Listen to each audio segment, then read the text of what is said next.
Huawei P30 Review. What do you get when you replace the periscope camera of the Huawei P30 Pro with a conventional, shorter tele lens? The Huawei P30 Non-Pro, of course.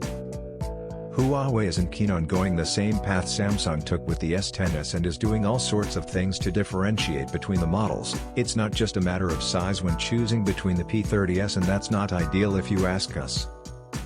Then there are some arbitrary omissions that seem like they've been put in place just to make the P30 Pro's life easier. The vanilla P30 lacks proper waterproofing, IP53 versus.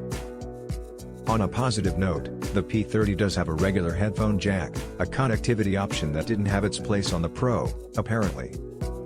Memory, 6/8 of a gigabyte RAM, 64/128 256 of a gigabyte storage, expandable via nano memory, hybrid slot. 6/8 of a gigabyte RAM, 64/128 256 of a gigabyte storage, expandable via nano memory, hybrid slot. It's got the same high-end chipset. The under-display fingerprint sensor is under a beautiful OLED display. The identical 32MP front-facing cam is in a tiny notch up top just the same.